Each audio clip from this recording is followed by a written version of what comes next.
ஆனா இன்னும் சொல்ல போனா பாஜக அதிமுக என்ற கூட்டணியே வந்து இன்னைய தேதிக்கு இட்ஸ் பேப்பர் டைகர். இன்னும் அண்ணாமலை வந்து 2026 பாஜக ஆட்சின்னு தான் சொல்லுவேன், என்னுடைய பர்சனல் ஒப்பீனியன். விஜயினுடைய மேஜர் பேஸ் அப்படின்னு பாத்தீங்கன்னா இந்த தலித்துகளுடைய ஓட்டு, விச் இஸ் திருமாவளவனுடைய கட்சியினுடைய ஓட் பேஸ். எலெக்ஷன் கேம்பெயின் ஆரம்பிச்சிருக்கணும், எடப்பாடி அவர்கள் ஒரு சுத்து வந்திருக்கணும், தமிழ்நாட்டை சுத்தி ஒரு சூறாவளி பிரச்சாரம் பண்ணிருக்கணும், மற்ற தலைவர்கள்லாம் பண்ணிருக்கணும். இப்ப வரைக்கும் அது பண்ணல. இந்த அலையன்ஸோட பர்பஸ் ரெண்டே. முதல் பர்பஸ் திமுகவை வீழ்த்துவது. 5 கோடி பேர் கிட்ட ஓட் பண்றாங்க போது அதுல கிட்டத்தட்ட ஒரு 1.5 கோடி ஓட்டு வந்து டிஎம்கே எதுவும் கிடையாது, ஏடிஎம்கே எதுவும் கிடையாது, பிஜேபி எதுவும் கிடையாது, எந்த கட்சி எதுவும் கிடையாது. எங்க நான் ஸ்ட்ராங்கா இருக்கேன், என்னோட கொங்கு மண்டலத்துல இருக்கக்கூடிய 65 சீட்டு, அதுல ஒண்டி நான் கான்சென்ட்ரேட் பண்ணி வின் பண்ணிட்டு நான் ரீஜனல் பார்ட்டியாவே மாறிடுறேன். எடப்பாடி அப்படி ஒரு முடிவு எடுத்தா தப்பு இல்லையே. அண்ணாமலையோ தமிழக பிஜேபி தலைவர்களோ அதிமுகவோ பாலிடிக்ஸ் தான் பண்ண முடியுமே தவிர actions cannot be taken by them. Vijay மாதிரி வந்து நான் வந்து 2 பொதுக்கூட்டம் 2 மாநாடு நடத்திட்டேன், சோ எனக்கு தான் பெரிய சப்போர்ட் இருக்கு, நான் தான் பெரிய ஆள். Vijay has not even come to the street yet. மக்களை பார்க்கல.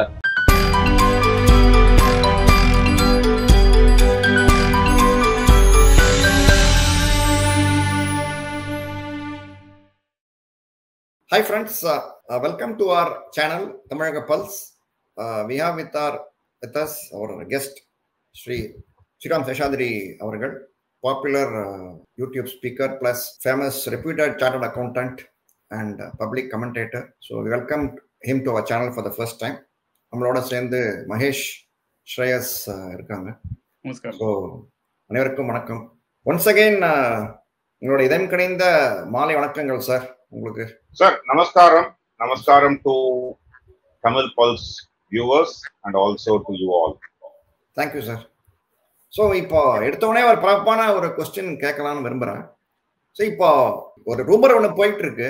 இப்போ இந்த மாதிரி விஜய் வந்து போய் இஸ் கோயிங் டு மீட் ராகுல் and Congress is going to separate from DMK and now நம்ம டோலர்ஸும் பார்த்தீங்கன்னா அவங்க தனியாக வந்து வி வாண்ட் மோர் சீட்ஸ்ன்றாங்க. பிளஸ் திரும்பவும் இன்னைக்கு வந்து ஊர்வலம் போயிருக்காரு தனியாக திருச்சியில். ஸோ இப்போ இந்த மாதிரி ஒரு சூழ்நிலையில் வந்து இப்போ இவங்க 4 பேர் சேர்ந்து ஒரு கூட்டணி அமைச்சு ஒரு வெற்றிகரமான கூட்டணியாக ட்ரை பண்ணுறாங்களா, இல்லை சும்மா இது ரூமரா, இல்லை இது வந்து இஸ் இட் பாசிபிலிட்டி? உங்க பார்வை என்ன சார்? சார் பி சிதம்பரம் அவர்கள் கிட்டத்தட்ட ஒரு எனக்கு தெரிஞ்சு சில மாதங்களாக இந்த முயற்சி எடுத்துட்டு இருக்காரு. அதாவது காங்கிரஸ் வந்து திமுக அலையன்ஸை விட்டு வெளில வரணும் என்பது ராகுல் காந்தி 2021 அவருடைய ஒரு அபிப்பிராயமா இருக்கு.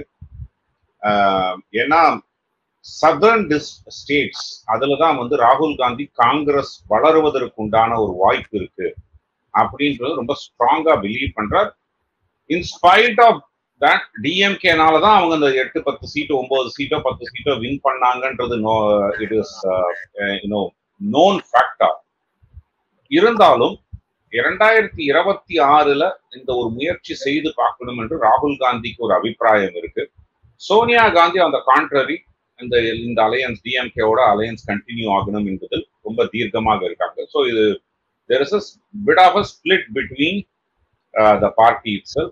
ராகுல் காந்தி இந்த 2026 இந்த முயற்சியை செய்து பார்த்து தங்களுடைய பலம் என்ன என்பது தெரிந்து கொள்ள வேண்டும் அப்படிங்கிறதுல they are very very keen.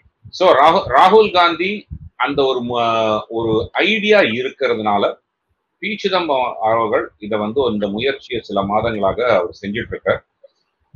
One of the reason Prashant Kishor மூலமாக அதிமுக கூட கூட்டணி இல்லை, அது ஜனவரி மாதத்தில் தான் முடிவு எடுப்போம் அப்படின்னு சொன்னதுக்கு உண்டான காரணமும் இதுதான். ஸோ விஜயுடன் ஒரு கூட்டணி ஏற்பட வாய்ப்புகள் இருக்கு.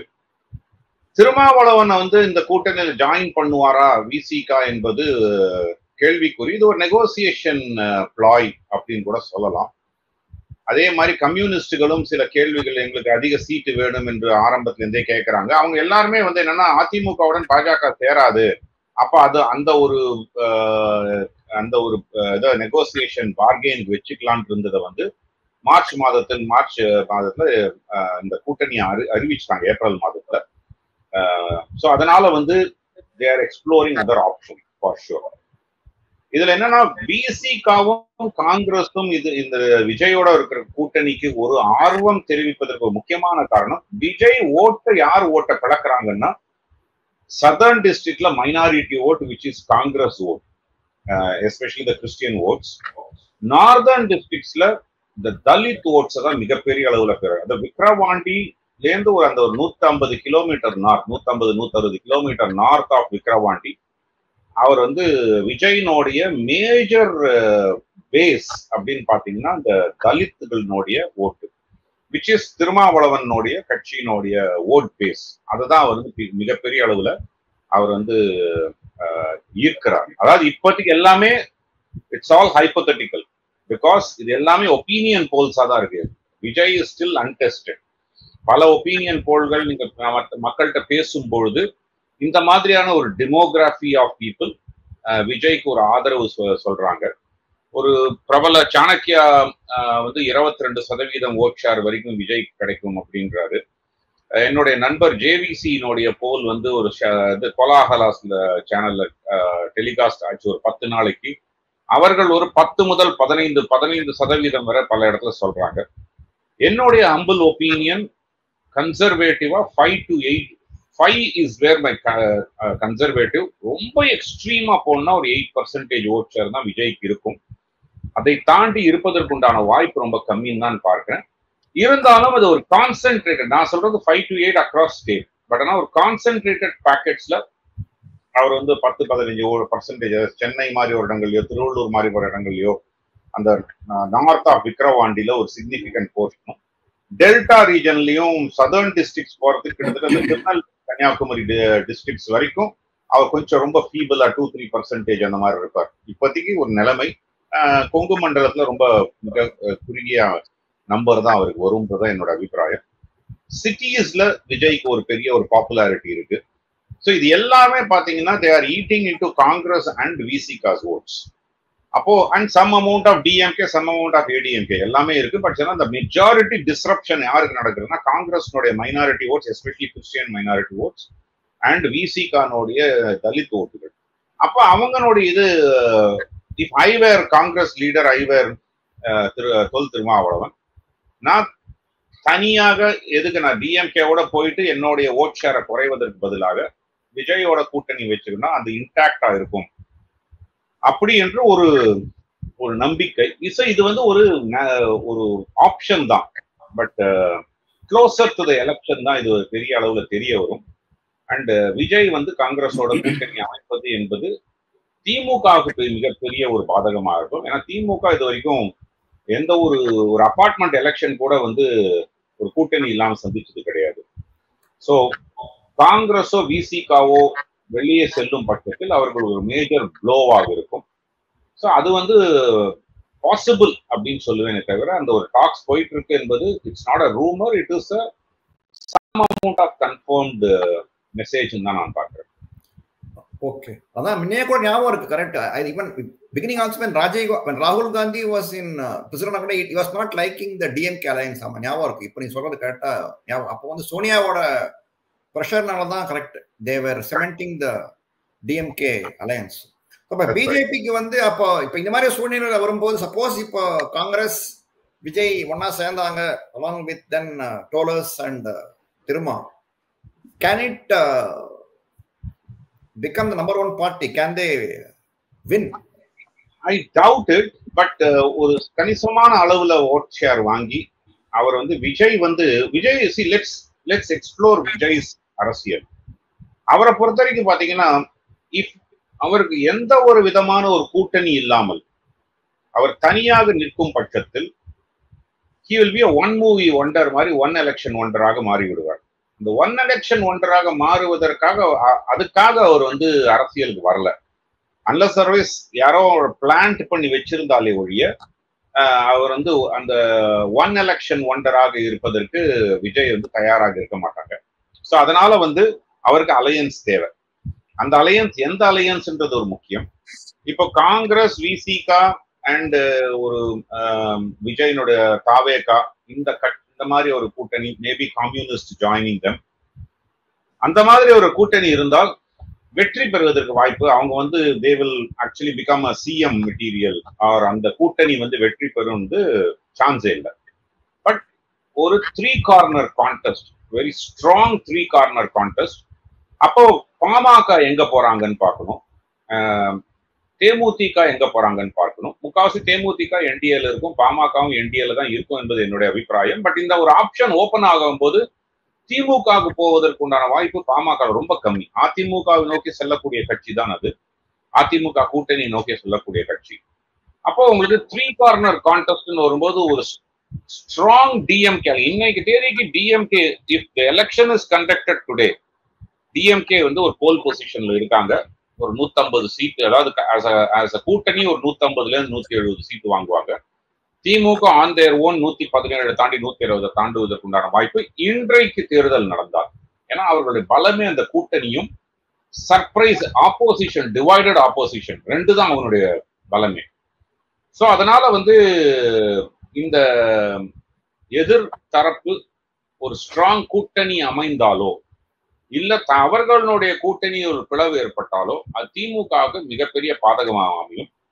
அப்போ அந்த 3ஆவதாக இருக்கக்கூடிய அந்த ஃப்ரண்ட் அவங்க வந்து ஒரு கிங் மேக்கரா மாறுவாங்களே தவிர அவங்க ஆட்சி அமைக்கக்கூடிய இடத்துல இருக்க மாட்டாங்க என்பதை பார்வை. ஆனா இன்னும் சொல்ல போனா பாஜக அதிமுக என்ற கூட்டணியே வந்து இன்னைய தேதிக்கு இட்ஸ் பேப்பர் டைகர். இன்னும் அது வந்து உள்ள இருக்கக்கூடிய பிரச்சனைகள் நிறைய இருக்கு. அண்ட் தொண்டர்கள் மத்தியில் இன்னொரு ஒரு சுமூகமான உறவு வரல.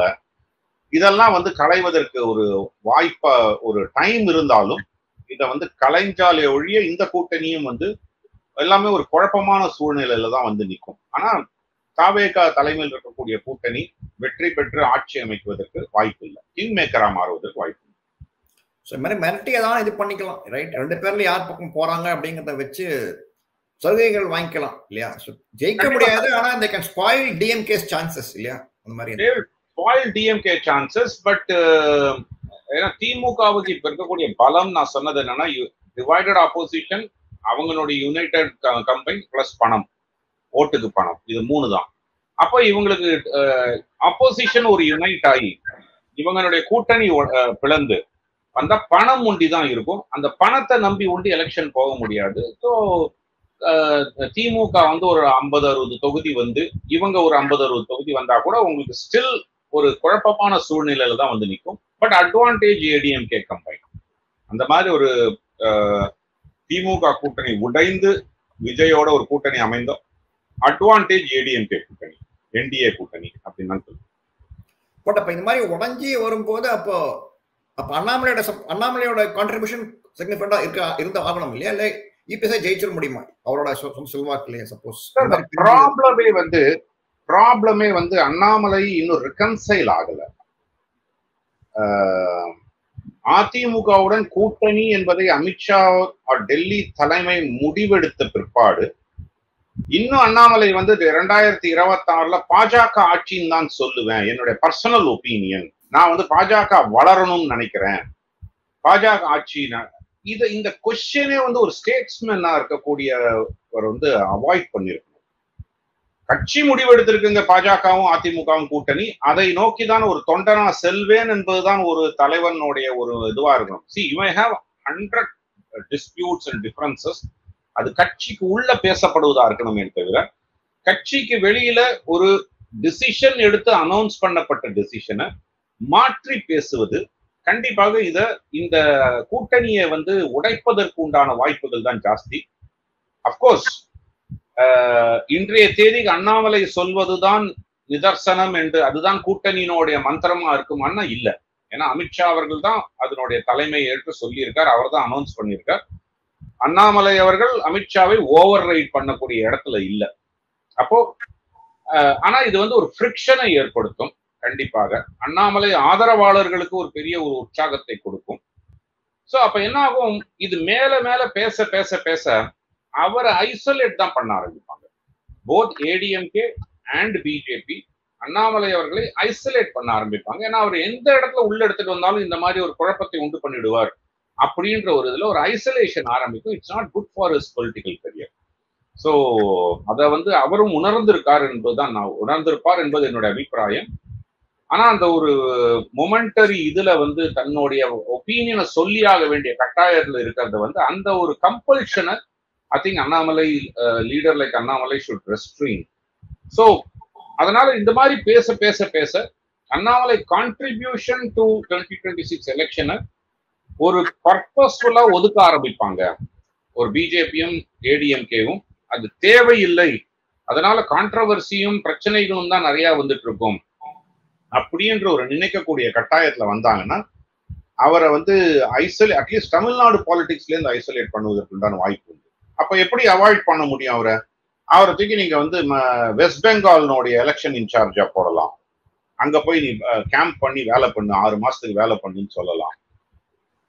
Not even keep him in the south for Kerala, but keep him in west Bengal. So அந்த மாதிரியான ஒரு விஷயத்தை செய்தாங்கன்னா அப்போ வந்து ஒரு மெசேஜ் ரொம்ப கிளியரா இருக்கும். அவர் வந்து இங்க இன்வால்மெண்டே இருக்காது. ஸோ அண்ணாமலை அவர்களுடைய இன்வால்மெண்ட் இங்க இருக்கணும் என்றால் அவரும் அது இந்த கூட்டணி அவருக்கு பிடிக்காம இருக்கலாம். நிறைய பேருக்கு பிடிக்கல, நிறைய பேருக்கு பிடிச்சிருக்கு.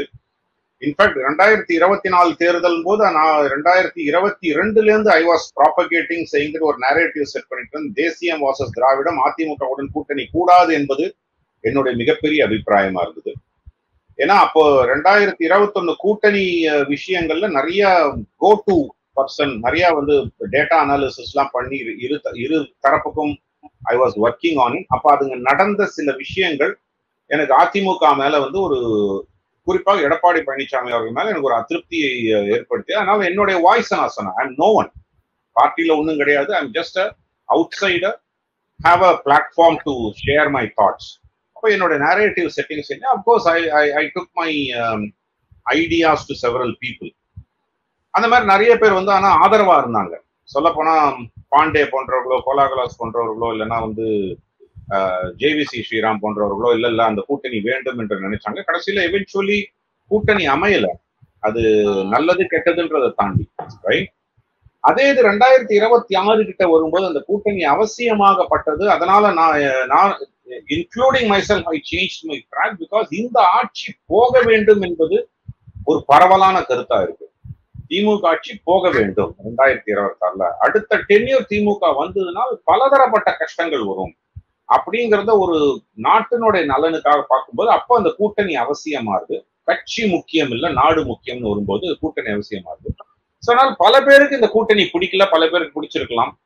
But the moment party higher ups decide பண்ண பிற்பாடு அதை வந்து ஒரு ஆர்எஸ்எஸ் காரியகர்த்தாவாக இருப்பவர்கள் they will abide by it.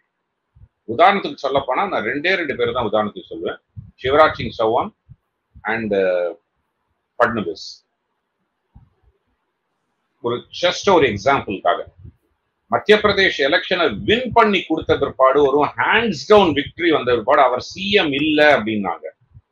அவர் எதிர்த்து போராடவில்லை, எதிர்த்து ஒப்பீனியன் சொல்லல, கட்சி டெசிஷன். அதிருப்தி இருக்கும் கண்டிப்பா அவருக்கு, because he won the election hands down. அதே மாதிரி ஃபட்னவிஸ் அவர்களை துணை முதல்வராக இருந்து ஏக்நாத் ஷிண்டே கவர்மெண்ட்ல துணை முதல்வராக இருக்குன்னு சொல்லும் போது கட்சியினுடைய முடிவு இந்த முடிவு, அதை நான் ஏற்கிறேன். அவருடைய டைம் வரும்போது he made it, திருப்பி சிஎம் ஆனார். பட் அதுதான் ஒரு கட்சி, அதுதான் வந்து ஒரு ஆர்எஸ்எஸ் ஒரு பாரம்பரியமிக்க ஒரு கட்சி. அப்போ ஏற்றுக்கொண்டாக வேண்டும். அந்த பிசினஸ் ஆபரேட்டர் மைண்ட் செட் என்பது தலைவர்களுக்கு முக்கியம், தொண்டர்களை விட. ஸோ அதனால்தான் வந்து இந்த இதுல வந்து லாங் ஸ்டோரி ஷார்ட், இவர் அண்ணாமலை இதை பத்தி பேச பேச பேச இந்த கூட்டணியை பற்றி ஒரு விரிசல் ஏற்படுமாறு பேசினார்னா அவர் ஐசோலேட் பண்ண ஆரம்பிப்பாங்க என்பதுதான் என்னுடைய அபிப்பிராயம். பட் நிறைய மெயின் ப்ராப்ளம் நிறைய திட்டார் இல்லையா எடப்பாடியை பார்த்து, தற்குறி, கிணற்று தவளை எல்லாம் பேசிட்டார் இல்லையா? ஸோ அதனாலே வந்து நோ அப்ரோச்மெண்ட் ஆயிடுச்சு இல்லையா சார்? அரசியல் இதெல்லாம் ரொம்ப சர்வசாதாரணம். சந்திரபாபு நாயுடு 2019 எலெக்ஷனுக்கு முன்னாடி வந்து நோ கான்பிடன்ஸ் மோஷன் எடுத்துட்டு வந்தாரு. நோயிங் வெரி வெல் அந்த நரேந்திர மோடி ஆட்சி தங்கும், ஏன்னா அவர்களுக்கு 282 சீட்டு இருந்தது. இன்னும் சில பேர் கூட சப்போர்ட் பண்ணியிருந்தாங்க end of the day. But on their own மெஜாரிட்டியா இருந்த போது கூட சந்திரபாபு நாயுடு வந்து அவருக்கு வந்து சாதகமாக இல்லை என்று சொன்னதுனால என்டிஏ விட்டு நான் வெளியில போறேன்னு சொல்லிட்டு நோ கான்பிடன்ஸ் மோஷன் எடுத்துட்டு வந்தாங்க. அதே கட்சியோட தான் இன்றைக்கு கூட்டணி. அந்த கட்சி இல்லைன்னா 2024 நரேந்திர மோடியினுடைய ஆட்சி கிடையாது. இதை உணர்ந்து I'm sure Modi and Amit Shah knew that 272 cross ஆக மாட்டோம் என்பது அவர்களுக்கு ஒரு இண்டிகேஷன் இருந்திருக்கும். தோ 400 சீட்டு ஆப்கி 400 பார் அதெல்லாம் பேசினா கூட அவர்களுக்கு ஒரு உண்மை புரிஞ்சிருக்கும். 272 கஷ்டப்பட்டு தான் வரணும் அப்படின்ற ஒரு நிலைமை தெரிஞ்சதுனால தான் நிதிஷ்குமார் கூடயும் சந்திரபாபு நாயுடு கூடயும் ரெக்கன்சைல் ஆகி அங்க வந்து எலெக்ஷன் டுகெதர். நிதிஷ்குமார் இங்கேயும் அங்கேயும் ஜம்ப் பண்ணிட்டு இருந்தார். அவரை தூக்கி திருப்பி எடுத்து வந்து வச்சு அவரை திருப்பி சிஎம் ஆக்கி காம்ப்ரமைஸ் பண்ணிருக்காங்க. Even today this Bihar assembly current அசம்பிளில பிஜேபி தான் ஸ்ட்ராங்கர் தென் நிதிஷ்குமார் ஆர் ஜேடியு. ஸ்டில் நிதிஷ்குமார் தான் சிஎம்னு ப்ரொஜெக்ட் பண்ணிட்டு இருந்தாங்க. மும்பைல தே காம்ப்ரமைஸ். பட்னவிஸை வந்து துணை முதல்வர் ஆக்கினாங்க. பிகாஸ் பிஜேபி தான் ஹையர் நம்பர்ஸ் இருந்தாலும் they allowed Eknath Shinde to do that. So ஒரு பாலிடிக்ஸ்ல வரும்பொழுது இந்த மாதிரி ஒருத்தர் பேசிக்கிறது, ரெண்டு பேரும் கட்டி பிடிச்சி இது சமரசம் மாறதெல்லாம் ரொம்ப சர்வசாதாரணம். அது வந்து if that need to happen it will happen. So அதுல வந்து I don't have a problem. ஏன்னா கருணாநிதி வந்து இந்திரா காந்தியை பேசாத பேச்சா அவங்க ரெண்டு பேரும் இன்னைக்கு வந்து பாத்தீங்கன்னா அவ்வளவு ஒட்டி உறவாடிட்டு இருக்காங்க காங்கிரஸும் திமுகவும். சோ அது வந்து அரசியல் ரொம்ப ரொம்ப சாதாரணம். சார் நமஸ்காரம். ஒன்றும் இல்லை, இப்போ வந்து நீங்கள் வந்து டிஎம்கே வந்து போல் பொசிஷனில் இருக்குது ஆஸ் திங்ஸ் ஸ்டாண்ட் டுடேன்னு சொல்லிட்டு சொன்னீங்க. அது வந்து எல்லா இண்டிகேஷனும் அப்படி தான் இருக்குது. பட் என்னன்னாக்கா டு பிரைட்டர் தர் சான்சஸ் வந்து ஏடிஎம்கே வந்து அவங்களோட சான்சஸ் எப்படி பிரைட்டன் பண்ணலான்னாக்கா to show DMK in as poor light as possible அப்படின்றது வந்து இவங்களோட all their mistakes, glaring omissions and commission இதெல்லாம் வந்து எக்ஸ்போஸ் பண்றதுல வந்து ADMK also should show that much அலாக்ரிட்டின்றது வந்து ஜென்ரல் ஒப்பீனியனு. இதில் அண்ணாமலை அவர்கள் வந்து இந்த அண்ணா யூனிவர்சிட்டி இஷ்யூஸை வந்து ஃபர்ஸ்ட் டைம் எக்ஸ்போஸ் பண்ணும்போதும் சரி, அப்புறம் அந்த சிடிஆரை வெளியிட்டு அந்த எலாபரேட் ப்ரெஸ் ரிலீஸ் கொடுக்கும்போதும் சரி, he gave an issue on a platter. இது ஏடிஎம்கேவோ இது பிஜேபியோ ஏன் சார் இந்த ஃப்ரென்சியை வந்து has not taken it forward?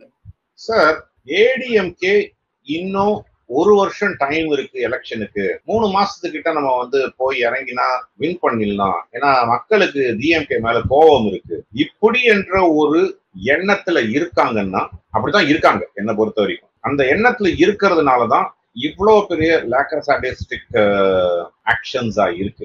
முக்கியமா சொல்ல போனா அண்ணா யூனிவர்சிட்டி மேட்டர், போதைப் பொருள் கலாச்சாரம், பாலியல் வன்புணர்வு. இது வந்து பாலியல் வன்புணர்வுல முன்னாடி நடக்கலையா, கொலை குற்றம் நடக்கலையா அப்படின்னா இல்ல, நடந்தது. பட் இன்றைய தேதிக்கு ஒரு பெண் குழந்தை வீட்டை விட்டு வெளில போனா பத்திரமா வீட்டுக்கு வருவாங்க அப்படின்ற ஒரு நம்பிக்கை இல்லாத அளவுக்கு ஒரு ஆட்சி நடக்கிறது. திஸ் இஸ் த ரீசன் நான் வந்து சொன்னேன், இந்த ஆட்சி போக வேண்டிய ஆட்சி என்று நம்ம பேசுவதற்குண்டான காரணம் இந்த ஒரு விஷயம்தான். சோ போதை கலாச்சாரம் 2021 முன்னு இல்லையா, இருந்தது. பட் இப்போ ரொம்ப சர்வசாதாரணமா இருக்கு. போலீஸ் ஆக்ஷன் வந்து கஞ்சா 2.0, 3.0, 4.0 அப்படின்னு சொல்லிட்டு தான் இருக்காங்களே தவிர but it is not control. அந்த கண்ட்ரோல் பண்ணப்படவில்லை. சிந்தட்டிக் ட்ரக்ஸ் ரொம்ப சர்வசாதாரணமா புழக்கத்துல இருக்கு. இதெல்லாம் வந்து பார்க்கும்போது ஒரு மிகப்பெரிய ஒரு பயம் இருக்கு. ஸோ அதிமுக வந்து அப்படியே மாறிடுமான்னா வாய்ப்பு ஜாஸ்தி. அதாவது இப்ப இருக்கக்கூடிய அந்த ஆட்சியினுடைய ஒரு இந்த கண்ட்ரோல் செய்யாமல் இருக்கக்கூடிய நிலைமை மாற வாய்ப்பு உண்டு. ஏன்னா மக்களும் அது அந்த ஒரு மெசேஜை சொல்வதனால் அது மாறும். ஏன்னா 2021 முன்னாடி இந்த அளவுக்கு ஸ்பொராடிக்கா யூஸ் பண்ணப்படல. ஈவன் காஞ்சாவே கூட சொல்றேன். பிகாஸ் காஞ்சானுடைய ஒரு புழக்கம் என்பது உங்களுக்கு ஒரு 200 கிலோமீட்டர் ரேடியஸ்குள்ளதான் நடக்கும், டயாமீட்டருக்குள்ளதான் நடக்கும். ஒரு கல்டிவேஷன் டு சேல். நீங்க வந்து ஒரு ஃபார் எக்ஸாம்பிள் கன்னியாகுமரியில கல்டிவேட் பண்ணி சென்னை வரைக்கும் வராது. பிகாஸ் அது அந்த ஏரியாக்குள்ளதான் உபயோகப்படுத்தி ஆகணும்.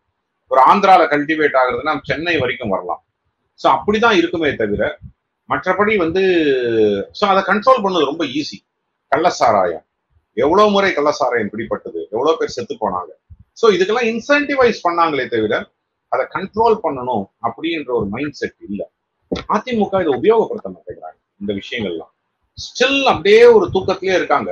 4 வருஷம் இருந்தாங்க, புரிஞ்சு கொள்ளக்கூடியது. அவங்க மேல டிபிஎஸ்சி ரெய்டு வரும், கேஸ் வரும், உள்ள போனோம், அந்த பிரச்சனை எல்லாம் வரும், புரிஞ்சு கொள்ள. கடைசி எலெக்ஷன் இயர். இன்னொன்னு சொல்றேன், மே 2026 எலெக்ஷன் என்பது நான் கடந்த ஒரு 6 மாசமா பல இடங்கள்ல பேசிட்டு வருது. என்னை பொறுத்த வரைக்கும் ஆகஸ்ட் மாசம் ஸ்டாலின் அவர்கள் இந்த சட்டமன்றத்தை, இந்த அசம்பிளியை கலைப்பார் என்பது என்னுடைய அபிப்பிராயம். ஒரு அனாலிசிஸ் கலைச்சி விட்டு டிசம்பர்ல எலெக்ஷன் பேஸ் பண்ணுவார் அப்படின்ட்டு. இதற்கு இருக்கக்கூடிய சாத்தியக்கூறுகள் ஜாஸ்தி. எதெல்லாம் வந்து அதை ப்ரிவென்ட் பண்ணும் அப்படின்னு பாத்தீங்கன்னா, நம்ம ஃபர்ஸ்ட் டாபிக்கே பேசினோம். இஃப் கூட்டணி உடைந்தால், கூட்டணி உடையக்கூடிய அளவு அந்த மாதிரி ஒரு இருக்குன்னா, விஜய் கன்சாலிடேட் ஆவதோ இல்ல தன்னுடைய கூட்டணி கட்சிகள் வெளியே செல்வதை வந்து ப்ரிவென்ட் பண்ணணும்னா டக்குன்னு எலெக்ஷன் அனௌன்ஸ் பண்ணிட்டாங்கன்னா கிடுகிடுன்னு செட்டில் ஆயிடும். ஏன்னா அவங்களுக்கு டைம் இருக்காது. அகெயின்ஸ்ட் இது வந்து இந்த கூட்டணி விட்டு வெளில போய் செட்டில் ஆகி விஜயோட ஒரு கூட்டணி அமைஞ்சு அதெல்லாம் ஜெல் ஆகிறதுக்கு டைம் இருக்காது. ஸோ இந்த கூட்டணி இன்டாக்ட் ஆகும். ஸோ அந்த மாதிரி ஒரு முயற்சிகள் வெளிப்படையா தெரிய வரும்போது அது ஒரு இன்புட். ரெண்டாவது, மான்சூன். ரொம்ப சிவியரா மான்சூன் இருந்தாலோ இல்ல ரொம்ப பொய்த்து போகக்கூடிய அளவுக்கு மான்சூன் இருந்தாலோ, south west monsoon is above average. But north east monsoon வரும்போது அது பிலோ ஆவரேஜா மாறிட்டுனா மே மாசம் வறட்சி வந்துடும். அதனால எலெக்ஷன் அப்ப ஃபேஸ் பண்ணாம டிசம்பர்ல ஃபேஸ் பண்ணுவாங்க. பட் நார்த் ஈஸ்ட் மான்சூனே வந்து உங்களுக்கு அபவ் ஆவரேஜ் மேல வந்ததுன்னா, வெள்ளக்காடுகள் வரும்பொழுது ஆட்சியில் இல்லாமல் சென்ட்ரல் கவர்மெண்ட்டை பிளேம் பண்றது ரொம்ப ஈஸி. அதனால ஆட்சியை கலைச்சிட்டு நான் காபந்து முதலமைச்சராக வந்து இருந்தாங்கன்னா பாலிசி டெசிஷன்ஸ் எடுக்க முடியாது. அது எல்லாமே வந்து சென்ட்ரல் கவர்மெண்ட் கவர்னர் மூலமாக தான் செய்தாக வேண்டிய கட்டாயத்துல இருப்பாங்க. ஒரு நார்மல் மான்சூன் இருக்கும் அப்படின்னு சொன்னா then they will wait till May. So இது ரெண்டு தான் ஒரு மிக மிக முக்கியமான காரணம். அப்கோர்ஸ் ஆப்போசிஷன் கன்சாலிடேஷன் தேதிக்கு நடப்பதில்லை. அப்போ எடப்பாடி பழனிசாமி அவர்களுக்கோ இல்ல என்டிஏ கூட்டணிக்கோ 1 வருஷம் ரன்வே இருக்கு என்பதை அவர்கள் அந்த மாதிரி எடுத்துக்க கூடாது. டிசம்பர் மாசம் எலெக்ஷன் அப்படி என்பதை ஒரு முயற்சி செய்தாங்கன்னா பை நவ் எலெக்ஷன் கேம்பெயின் ஆரம்பிச்சிருக்கணும். எடப்பாடி அவர்கள் ஒரு சுத்து வந்திருக்கணும், தமிழ்நாட்டை சுத்தி ஒரு சூறாவளி பிரச்சாரம் பண்ணியிருக்கணும், மற்ற தலைவர்கள்லாம் பண்ணிருக்கணும். இப்ப வரைக்கும் அது பண்ணல. அண்ணா யூனிவர்சிட்டி கேஸை பொறுத்த வரைக்கும் பாஜகனுடைய ஆக்ஷன்ஸுமே யார் அந்த சாருன்னு சொல்லிட்டு அதிமுக எடுத்துட்டு வந்தாங்க. அதோட டை டவுன் ஆச்சு. அண்ணாமலை அவர்கள் சாட்டையால் அடிச்சுக்கிட்டாரு. அது ஒரு நாள் பேச்சா மாறிட்டு. இதை மிகப்பெரிய அளவில் எடுத்துட்டு போயிருக்கணும். செய்ய தவறியது பாஜக அதிமுக இரு கட்சிகள். அவர் வந்து இந்த சிடிஆர் டீடைல்ஸை கொடுத்து 48 மணி நேரம் கெடு கொடுத்தார். ஆனா கிட்டத்தட்ட 10 நாள் ஆகி போச்சு அந்த 48 மணி நேரம். சோ அப்ப என்ன ஆகுது, அந்த கெடு கொடுத்ததே வந்து ஒரு கேலி பொருளா மாறுது. சரி ஃபைன், சிடிஆர் டீடைல் எடுத்துட்டு கொடுத்துட்டாச்சு. அதை கொடுக்காம இருந்த வரைக்கும் வேற விஷயம். ஏன்னா அது வந்து கான்பிடென்ஷியலா எப்படி உங்களுக்கு அது கிடைச்சதுன்னு கோர்ட்ல சொல்ல வேண்டி வரும். அதனால சிடிஆர் டீடைல்ஸ் கொடுக்கல. ஏன்னா அது வந்து ஒரு லா என்போர்ஸ்மெண்ட் ஏஜென்சி வச்சிருக்கிறது வேற, இவர்கிட்ட இருக்கிறது வேற. சரி, he can protect his sources. ஆனா நான் எங்கிருந்தோ எனக்கு கிடைச்சது, அது உண்மையா இல்லையா என்பது கோர்ட்ல வந்து வரும்போது, அது வந்து ஒரு எவிடன்ஸா வரும்போது அதை வந்து ஒரு இன்வெஸ்டிகேட் பண்ண வேண்டிய கட்டாயத்தில் இருப்பாங்க. பட் 48 மணி நேரம் கெடு கொடுத்தாரு. 48 மணி நேரம் கெடு கொடுத்து கிட்டத்தட்ட ஒரு 10 நாள் ஆகுது. மோர் தென் 240 hours, பட் நோ ஆக்ஷன். அப்போ அவர் அந்த கொடுத்த அந்த கெடு என்ன ஆச்சு என்றுதான் மக்கள் மத்தியில இருப்பாங்க. அப்போ அவர் கொடுக்கும்போதே, கெடு கொடுக்கும்போதே தன்கிட்ட மற்ற விஷயம் இல்லைன்னு அர்த்தமா, இல்ல இருந்தும் கொடுக்காமல் இருக்கிறாரா? இந்த கேள்விக்கெல்லாம் வந்து ஒரு தர்ம சங்கடமான நிலைமையில தான் அவர் வந்து தன்னை கொண்டு போய் வச்சுட்டு இருக்கார். அதிமுக முக்கியமாக பிரதான எதிர்கட்சியாக மாறவே இல்லை 4 வருஷத்துல. அட்லீஸ்ட் இப்பயாவது ஆரம்பிக்கணும், பிரதான எதிர்கட்சியாக மாற வேண்டும். அவங்களும் தன் உள்ளுக்குள்ள இருக்கக்கூடிய பிரச்சனைகள் தான் பார்த்துட்டு இருக்காங்களே தவிர ஆட்சியை மாற்ற வேண்டும் என்ற முயற்சி இன்னும் எடப்பாடி எடுக்கவில்லை. அதுதான் முக்கியமான ஒன்று. ஆட்சி மாற்றம், முதலமைச்சர் ஆகணும், ஆட்சி மாற்றம் வரணும், முக்கியமா ஆட்சி மாற்றம் வரணும் என்ற முடிவுக்கு இன்னும் எடப்பாடி வரல என்றுதான் தோணுது. அதை நோக்கி போக வேண்டும் என்பது என்னோட அபிப்பிராயம். சார், அடுத்து வந்து இப்போ பிஜேபி அண்ட் ஏடிஎம்கே அந்த அவங்க சீட்ஸ் ஷேரிங் பத்தி டிஸ்கஸ் பண்ணும்போது மோஸ்ட் லைக்லி வந்து ஒரு எத்தனை சீட்ஸ் வந்து பிஜேபி கொடுத்தா கூட ஒரு 25 வின்னபிள் சீட்ஸ் இருக்குன்னு நம்ம அசியூம் பண்ணிட்டு, அந்த 25 சீட்ஸ்ல வந்து இப்பவே அவங்க ஃபோக்கஸ் பண்ணிட்டு booth level all this preparations, அந்த ஏஜென்ட்ஸ் போடுறது அப்படின்னு ஸ்ட்ரென்தன் பண்றதுக்கு டைம் வந்துருக்குதான் நினைக்கிறீங்களா சார்? சார், நீங்க வந்து 25 வின்னபிள் சீட்ஸ்ன்னு சொல்றீங்க. உங்களை நாளையில இருந்து ஓட்ட போறாங்க. உங்களை நான் இதுதான் சொல்லிதான் என்ன ட்ரால் பண்ணாங்க. நான் செட் 15க்கு மேல ப்ராமினன்ட் கேண்டிடேட் இல்லைன்னு சொன்னேன். நேற்று கூட ஒருத்தர் ட்வீட் போட்டிருந்தாரு 60 கேண்டிடேட் பேர் இருக்கு. 234 கேண்டிடேட் இருக்காங்க.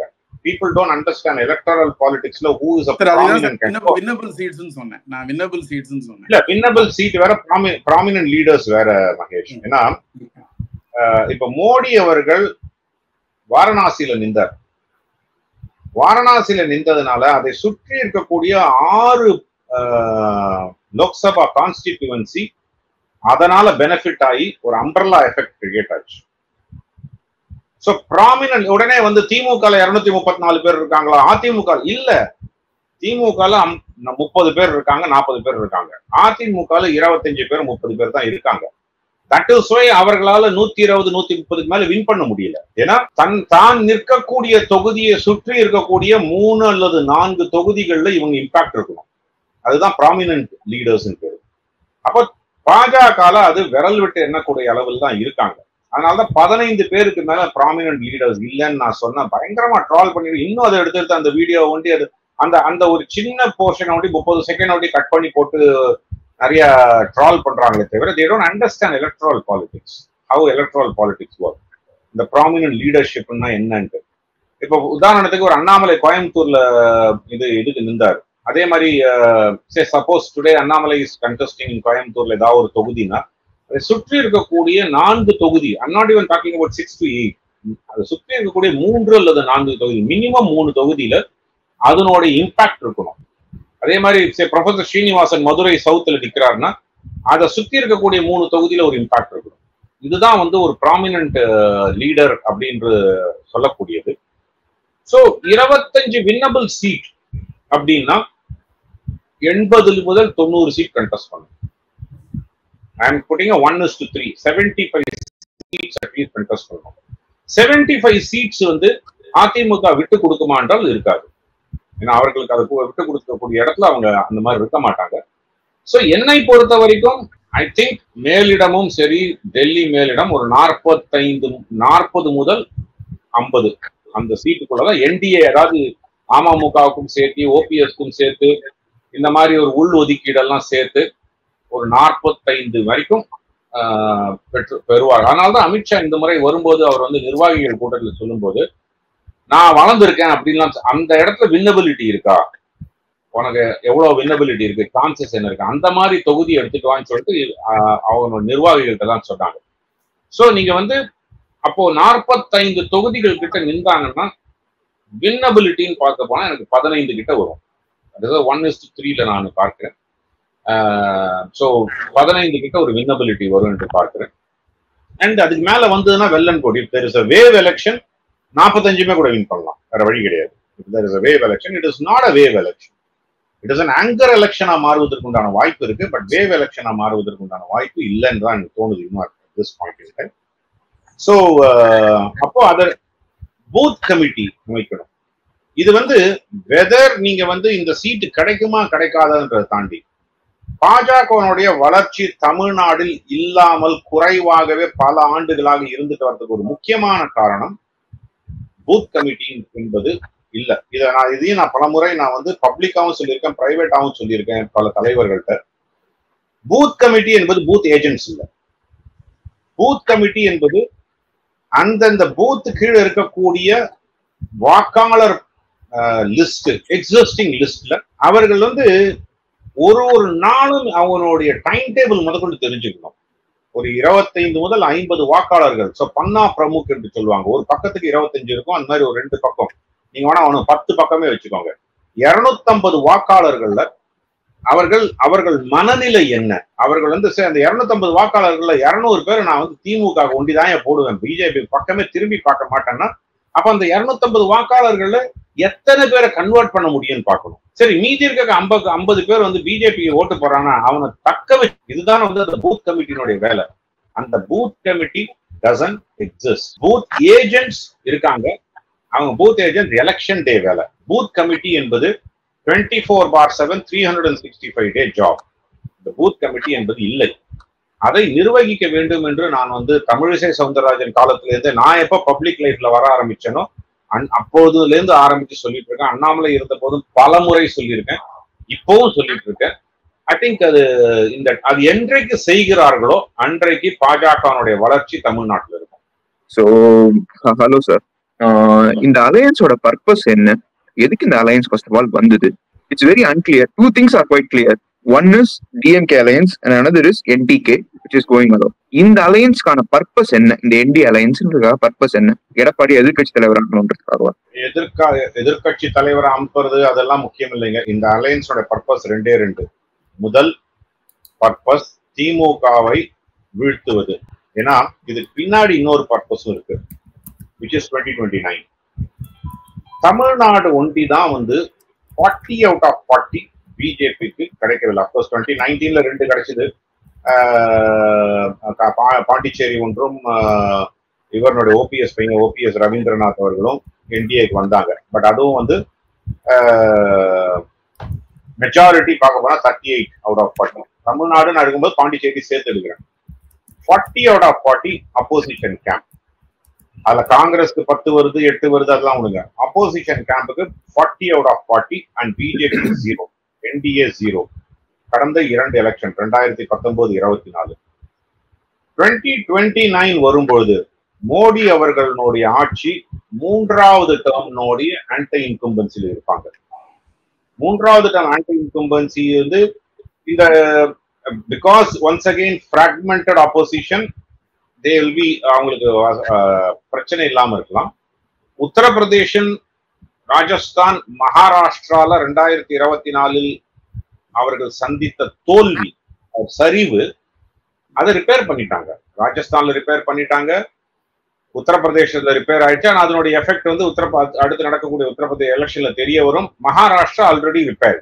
ஓகே, சோ அப்போ இந்த 3 பெரும் மாநிலங்கள்ல நடந்த அந்த தோல்வி, அதனாலதான் அவங்க 272 கீழே வந்தது. இந்த 3 கிட்டத்தட்ட வந்து 80 சீட்ஸ்ல 35 சீட் தான் வின் பண்ணாங்க. ஆஸ் அகெயின்ஸ்ட் 70 வரும் எதிர்பார்த்ததுல 35 சீட் தான் வின் பண்ணாங்க உத்தரப்பிரதேசத்துல. அதே மாதிரி மகாராஷ்டிராலையும் பாத்தீங்கன்னா less than 50%, நியர் 50% தான், 18-19 தான் வின் பண்ணாங்க. So big loss in both the state. Of course ராஜஸ்தான்ல அதுக்கு முந்தின முறை வந்து அதுக்கு முந்தின 2 முறை வந்து 25 out of 25 வின் பண்ணிட்டு இந்த முறை கிட்டத்தட்ட 14 தான் வின் பண்ணாங்க. ஸோ ஆல்மோஸ்ட் 50%, இன்க்ளூடிங் குஜராத்ல கடந்த 4 தேர்தலாக வந்து பிரீச் பண்ண முடியாம இருந்தது. 1 சீட்டு காங்கிரஸ் வின் பண்ணாங்க. So all put together northern states ஒண்டியே நம்பி இந்த ஆட்சி அமைய முடியாது. சதர்ன் ஸ்டேட்ஸோட சப்போர்ட் தேவை. கிட்டத்தட்ட 132 தொகுதிகள் இருக்கு சதர்ன் ஸ்டேட்ஸ்ல. நான் சொல்றது தெலுங்கானா, ஆந்திரா, கர்நாடகா, கேரளா அண்ட் தமிழ்நாடு சேர்த்து 132 சீட்டு. அந்த 132 சீட்ல இவர்களுக்கு கிடைப்பது கிட்டத்தட்ட பாத்தீங்கன்னா less than 30, இன்க்ளூடிங் கர்நாடகால ஒரு 50%, தெலுங்கானா, ஆந்திரா எல்லாம் சேர்த்து பாத்தீங்கன்னா ஒரு 30 கூட வரதில்லை. அப்போ 100 சீட் வந்து மிகப்பெரிய அளவுல ஆப்போசிஷன்ல இருக்கு. அதுல பிக்கஸ்ட் ஸ்டேட் எதுன்னு பார்த்தா தமிழ்நாடு தான். ஏன்னா வெஸ்ட் பெங்கால்ல கூட they get about 42 சீட்ஸ்ல வந்து they get about 18-19 வந்துடுறாங்க. ஸோ ஒரு 1/3 கிட்டையாவது வராங்க. அப்போ கிடைக்காத ஒரே மாநிலம் தமிழ்நாடு தான். என்டிஏக்கு 2024 ரெப்ரசன்டேஷன் இல்லாத ஒரு மாநிலம் தமிழ்நாடு. ஸோ அப்போ அதை 2029 பிரீச் பண்ணணும் அப்படின்னா they need a strong alliance. ஏன்னா கட்சி வளரல. சரி, பல பேருக்கு வந்து இது ஆச்சரியமா இருக்கும். 2024 11.8% ஓட் ஷேர் வாங்கின பார்ட்டி கட்சி வளரலையான்னா 5% தான் பிஜேபியினுடைய ஓட்டு. அதுல மீதி எல்லாருமே வந்து கூட்டணி கட்சிகளினுடைய ஓட்டு, மோடிக்காக வந்த ஓட்டு. எனக்கு because it's a national election வரும்போது திமுக வேண்டாம், அதிமுக வந்து வித்தவுட் எனி அலையன்ஸ் ஃபார்ம் பண்ணதுனால அவங்களுக்கு ஓட்டு போட்டு என்ன ஆக போகுதுன்ற ஒரு கேள்வி. ஏன்னா அவங்க வந்து எம்பி வர்றதுனால உடனே வந்து பிஜேபியோட போய் ஜாயின் பண்ண போறாங்களா அப்படின்றது இல்லை. ஸோ அதனால வந்து பிரதமர் வேட்பாளர் யாரு என்று இல்லாதது, இந்தி கூட்டணியிலையும் அவர்கள் இல்லை. அதனால அதிமுக மிகப்பெரிய சரிவை சந்தித்ததுக்கு முக்கியமான காரணம் அவர்கள் ஓட்டெல்லாம் பிஜேபிக்கு நிறைய வந்தது. ஸோ இதெல்லாம் எடுத்துட்டு பாத்தீங்கன்னா still it is 5%, 5.5% party. That is a reality. Suppose BJP தனியாக 2026 கூட்டணி இல்லாமல் ஆட்சி இது தேர்தலை சந்திக்கும் பட்சத்தில் அமமுக ஒண்டிதான் இருப்பாங்க, அவங்களும் இல்லாம போகலாம், பிஜேபி ஏடிஎம்கே கூட அலைன் ஆகலாம். அப்போ less than 4%, less than 3% தான் பிஜேபிக்கு வரக்கூடிய வாய்ப்புகள் உண்டு. இப்ப 2029 தான் மிகப்பெரிய ரீசன்ட் ஃபேஸ். 2026 திமுக ஆட்சி போக வேண்டும் என்பது ஒரு முக்கியமான காரணம். அதை தாண்டி 2029 தமிழ்நாடுல இருந்து ஒரு 50% சீட்ஸ் என்டிஏக்கு கிடைக்குமா, அது ஒரு மிகப்பெரிய ஒரு முயற்சி. அது நடக்கணும்னா ஆட்சிக்கு வரணும். ஸோ 2 விதமா அவங்க ஆன்சரை பிரிச்சுக்கிறேன். ஒன்னு, 2026 ஆட்சிக்கு வரதுக்காக இந்த கூட்டணி அமைச்சிருக்காங்க. ஓகே, நம்ம ஸ்டாட்டிஸ்டிக்கலா பாக்குறோம் அப்படின்னா 2019 இந்த இந்திய அலையன்ஸ் 53% ஓட்ஸ் வச்சிருக்கு. கட் பண்ணா 2021 45 வச்சிருக்கு. அதுக்கப்புறம் இதுல 24 ஏறத்தாழ 47 வச்சிருக்கு. ஸோ நம்ம ஆவரேஜா பார்த்தாலே ஒரு 45% to 50 இந்த அலையன்ஸ் வின் பண்ணிடும் அப்படின்னு நம்ம இருக்கும்போது என்ன கேம் பிளான் இருக்கு நம்ம கிட்ட? 45% இல்ல அதுக்கு மேல வாங்குறதுக்கோ? As on this date DMDK ஒன்னும் டிசைட் பண்ணல. As on this date PMK ஒன்னும் டிசைட் பண்ணல. As on this date Puthiya Tamilagam ஒன்னும் டிசைட் பண்ணல. இப்ப 2 பார்ட்டி இருக்குன்னா, ஒன்னு ஏடிஎம்கே, இன்னொன்னு பிஜேபி இருக்கு. மேபி டிடிவி தினகரன் வரலாம். ADMK plus BJP plus TTV நான் ஒரு லிவரேஜ் கொடுத்துறேன் பிஎம்கேக்கும். பெரிய ஆப்ஷன் இல்லைன்னு. ஏன்னா என்னை பொறுத்த வரைக்கும் டிஎம்கே அலையன்ஸ் உடையாது, பிஎம்கே இங்க வருதுன்னு நான் வச்சுக்கிறேன். இந்த 4 பேரை வச்சு 45% விடுங்க 40% வாங்கிட முடியும் நீங்க நம்புறீங்களா? See, if you look at the percentage, பார்ட்டிகளுக்கு இருக்கக்கூடிய overall, see, when I talk about 75% of the people vote, அதுதான் என்னுடைய பேஸா எடுத்துக்கிட்டேன் அப்படின்னா, so there are about 6.5 crore voters இருக்காங்கன்னா, உங்களுக்கு ஓட் பண்ணது கிட்டத்தட்ட ஒரு 5 லட்சத்துக்கு தான் ஓட் பண்றாங்க. அந்த 5 லட்சம் பேர் ஓட் பண்றாங்கன்னு எடுத்துக்கிட்டோம்னா, அதுல கிட்டத்தட்ட ஒரு கோடி, நாட் சாரி லட்சம், கோடி 5 கோடி பேர் கிட்ட ஓட் பண்றாங்கன்னு போது அதுல கிட்டத்தட்ட ஒரு 1.5 கோடி ஓட்டு வந்து டிஎம்கே எதுவும் கிடையாது, ஏடிஎம்கே எதுவும் கிடையாது, பிஜேபி இதுவும் கிடையாது, எந்த கட்சி இதுவும் கிடையாது. Swing voters. அவர்கள் ஓட்டு போடுவது, பலர் பணத்துக்கு ஓட்டு போடலாம், பலர் வந்து வின்னிங் கம்பைன் எதுவா இருக்கோ அதுல என்னுடைய ஓட்டை போடணும்னு போடக்கூடியவங்க இருப்பாங்க. கிட்டத்தட்ட ஒரு 15% of the voters are in that block. Okay, so நீங்க திமுக 45, 48 எல்லாம் சொல்றோம் இல்லையா, இதுல கிட்டத்தட்ட ஒரு 10-15% மேல இந்த மாதிரியான ஓட்டர்ஸ் அங்க போய் சேர்ந்ததுதான். சோ அப்ப நீ if you keep them as a swing block, actually ADMK combine இருக்கக்கூடிய இப்போதே சொல்லக்கூடிய 2024 நோடைய NDA plus 2024 நோடைய ADMK minus SDPI actually in the pole position with that number, but no one has confirmed, right? PMK ஒன்னு confirm பண்ணல, தேமுதிக ஒன்னு confirm பண்ணல. எப்படி நம்மள சேர்த்து முடியுது? PMK எங்க போகுது? TMDK க்கு ஆப்ஷன் இருக்கு சார். PMK க்கு வேணா ஆப்ஷன் இல்லாம இருக்கலாம், தேமுதிக க்கு ஆப்ஷன் இருக்கு. சொல்றேன், நான் சொன்னதனுடைய அர்த்தத்தை புரிஞ்சுக்கோங்க. 2024 என்டிஏவும் 2024 அதிமுக கூட்டணி மைனஸ் எஸ்டிபிஐ, இந்த ஒரு கூட்டணிக்கு already they are in the pole position. If you remove the swing voters, அவர்களுடைய டெடிகேட்டட் ஓட்டர் பேஸ் அதை வச்சு பாத்தீங்கன்னா அவங்க ஆல்ரெடி இந்த போல் பொசிஷன். அப்போ இந்த தேமுதிகவினுடைய ஓட்டு எத்தனை இருக்குன்னு பாத்தீங்கன்னா 0.75%க்கும் கீழே. இதுதான் அவனுடைய ஓட் ஷேர். எப்படி விசிகானுடைய ஓட் ஷேரும் 0.75%, கம்யூனிஸ்டுகளுடைய ஓட் ஷேர் பாத்தீங்கன்னா 0.25, 0.5% தான். பட் இதெல்லாம் என்னன்னா ஒரு perception battle. So the biggest prominent parties இந்த எலெக்ஷன் கம்பைன்ல பார்த்தா DMK, Congress, Visika because of அவங்க வந்து நான் சொல்றது 0.575, 1% ஓட்டு இருந்தா கூட லாக் ஸ்டாக் அண்ட் பேரல் கிட்டத்தட்ட ஒரு 40-50 தொகுதியில் 60 தொகுதிக்குள்ள லாக் ஆகுது, not in 234. So DMK, Congress, Visika ஒரு பக்கம், அதிமுக, பிஜேபி, பாமக ஒரு பக்கம். இதுதான் கம்பைனே. மீதி எல்லாருமே வந்து they just add few voters. Vaiko எடுத்துக்கிட்டீங்கன்னா எல்லா பூத்லயும் அவருக்கு ஒரு 10 ஓட்டு இருக்கும். எல்லா பூத்லயும், I'm talking about not every constituency, every booth 10 ஓட்டு இருக்கும் அவருக்கு. சோ அந்த 10 ஓட்டை நீங்க வந்து ஒரு 2000 பூத்துனா கிட்டத்தட்ட 20,000 ஓட்டு, right? Makes a big difference in assembly election or 20,000 ஓட்டுலாம் வந்து winning margin. I'm just talking about 10 ஓட்டு ஒரு பூத்ல இருந்தா, ஒரு 200-300 பூத்ல இருந்தா கூட உங்களுக்கு 3000 ஓட்டு 3000 5000 ஓட்டு வித்தியாசத்துல எத்தனையோ தொகுதிகள் இடம் கை மாறும். ஸோ வாட் வைகோ, கம்யூனிஸ்ட், தேமுதிக இவங்கெல்லாம் என்ன ஆட் பண்றாங்கன்னா they flip the seat for you.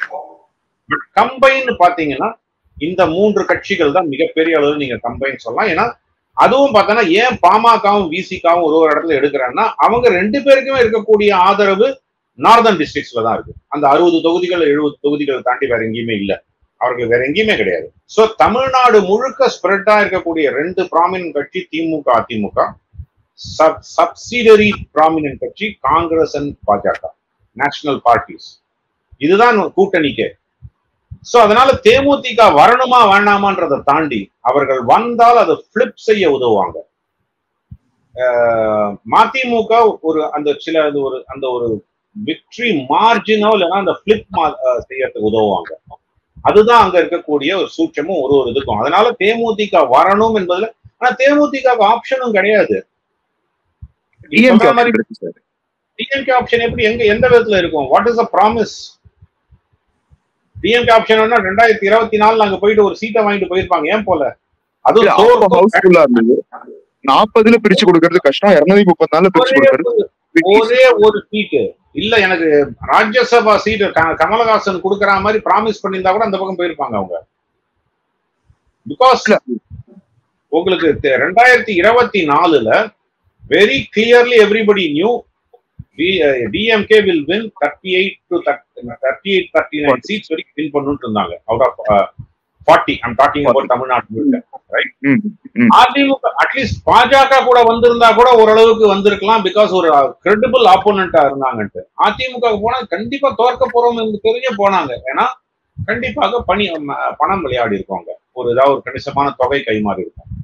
எவ்வளவு எல்லாம் தெரியாது, மாறிச்சான்னு தெரியாது, அது without evidence I cannot talk about it. But மாறி இருக்கிறதுக்கு உண்டான வாய்ப்பு உண்டு. சோ அதனால அவங்களுக்கு டிஎம்கே ஒரு ஆப்ஷன் கிடையாது என்னை பொறுத்த வரைக்கும். அண்ட் என்டிஏ உள்ள வருவதற்கு அவர்களுக்கு ஒரு ஆப்ஷன் ஜாஸ்தி. அதுக்கு பர்பஸ் சொல்றேன், whether one likes it or not. 2026 இருந்து 2029 வரைக்கும் உங்களுக்கு பாஜக தான் மத்தியில் ஆட்சியில் இருக்க போகுது. அப்ப அந்த கம்பெனியாவது நான் இருக்கணும். அன்லஸ் அதர்வைஸ் எனக்கு ஒரு 8 சீட்டு 10 சீட் இதுல டிஎம்கே அலையன்ஸ்ல எனக்கு கொடுப்பாங்கன்னு நாளை ஒழிய தேமுதிக அந்த பக்கம் போவதற்கு உண்டான வாய்ப்பு கம்மி. அப்ப அங்க போனா ராஜ்யசபா சீட் கிடைக்க போறது இல்லை. அட்லீஸ்ட் இங்க பேரளவுக்காவது there is a possibility. March 2026 ராஜ்யசபால ஒரு சீட்டு தரேன் அப்படின்னு சொல்லிட்டு எடப்பாடி சொல்லியிருக்காங்க. ஸோ அட்லீஸ்ட் ஒரு hope, light at the end of the tunnel.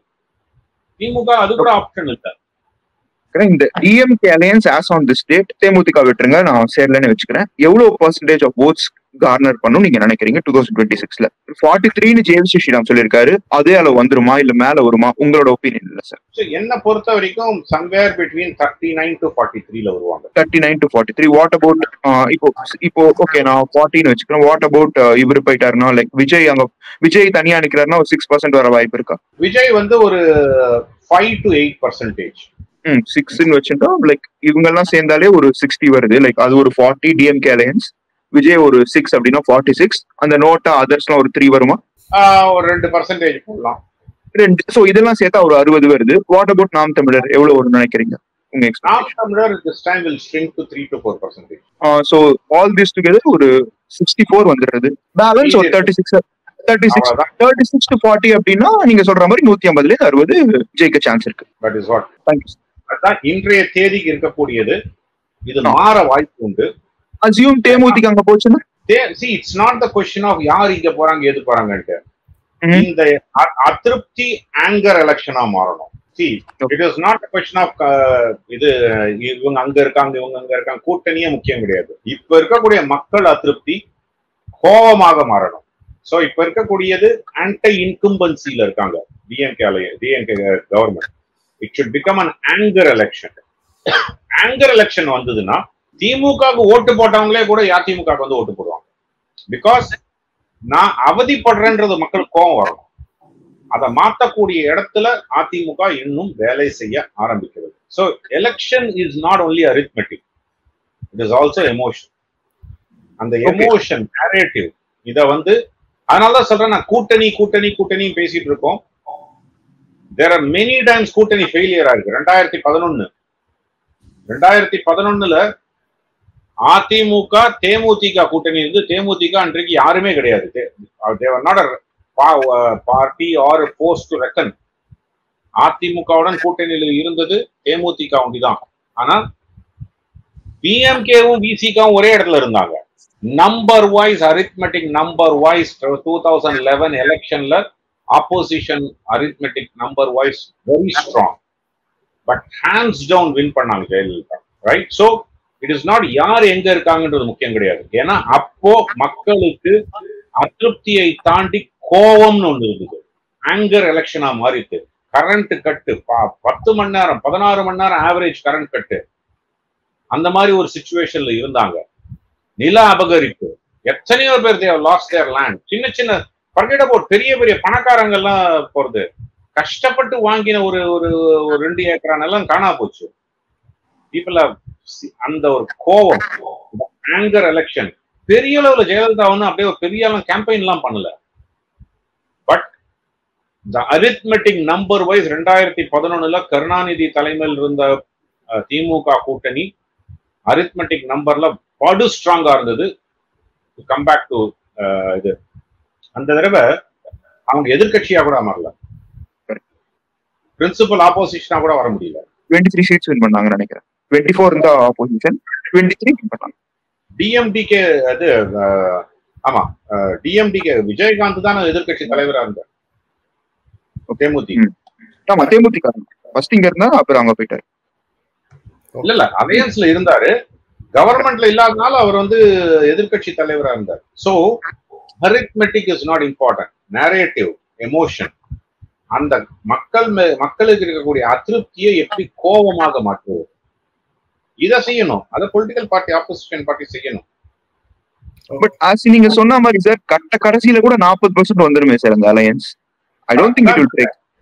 No, number. I'm still not talking about arithmetic.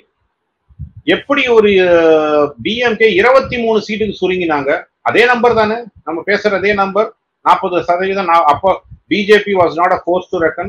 Correct. அப்போ டிஎம்கே 40% தான் வாங்குது. ஆனா it's a two-way corner, almost two corner fight மாதிரி தான். அவங்க 51% வாங்கிட்டாங்க.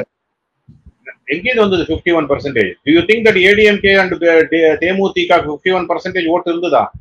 எந்த காலத்துல இருந்திருக்கு 51%? பிகாஸ் ஆங்கர், மக்களுடைய கோபம்.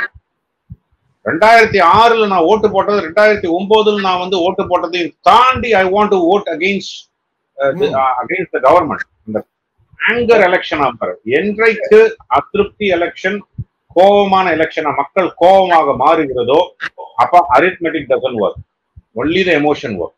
2011 சொல்ல ஞாபகம் இருக்கு, lot of rich people also came and voted. அப்போ people who never vote in elections, they came and voted in 2011 ல. அப்போ அதுவும் ஒரு காரணம். Everybody got impacted, right? So நான் இதை பல இடத்துல சொல்ல முடியும், இந்த எலக்டரல் சேஞ்சஸ் எப்படி நடந்ததுன்னு. Anchor election not just Tamil Nadu, நான் தமிழ்நாடு பிகாஸ் நம்ம தமிழ்நாடை பத்தி பேசிட்டு இருக்கிறதுனால சொல்றேன். நமக்கு 15 வருஷத்துக்கு முன்னாடி இருக்கக்கூடிய example. Arithmetic doesn't work when there is a wave or anger election. Normal electionல arithmetic work ஆகும். So இந்த 29 எலெக்ஷன் பொறுத்த வரைக்கும் இப்ப 11% ஓட் பிஜேபி வச்சிருக்குன்னா அதுக்கேற்ற சீட் ஷேரிங் தானே சார் தேவை. ஏன்னா நம்ம அல்டிமேட் எய்ம் 29ல இங்க கொஞ்சம் சீட்ஸ் கன்வெர்ட் பண்ணணும் நீங்க சொல்றீங்க. சோ அதுக்கேற்ற ஒரு 60-70 சீட் நம்ம கேட்டு பெற்றாதானே அந்த 11% தக்க வைக்க முடியும். 29ல இபிஎஸோட பார்கெயின் பண்ண முடியும், எனக்கு அதிக சீட் வேணும் அப்படின்ட்டு. So once again I'm telling you, எத்தனை பேர் கூட்டணியில் இருக்காங்கன்றதை பொறுத்து.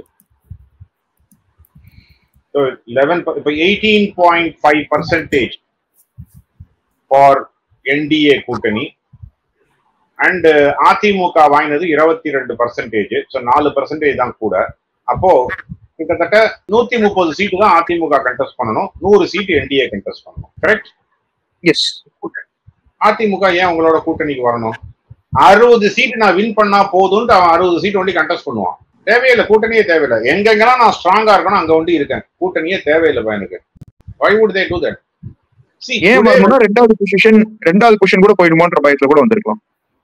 போட்டோம் ரெண்டாவது. அதான் சொல்றேனே, இருக்கக்கூடிய தொகுதிகள்ல 60 சீட் நான் கண்டெஸ்ட் பண்ணா போதும். நான் 234 கண்டெஸ்ட் பண்ண போறது இல்ல. எங்க நான் ஸ்ட்ராங்கா இருக்கேன்னா என்னோட கொங்கு மண்டலத்துல இருக்கக்கூடிய 65 சீட்டு அதுல ஒண்டி நான் கான்சென்ட்ரேட் பண்ணி வின் பண்ணிட்டு நான் ரீஜனல் பார்ட்டியாவே மாறிடுறேன். எடப்பாடி அப்படி ஒரு முடிவு எடுத்தா தப்பு இல்லையே.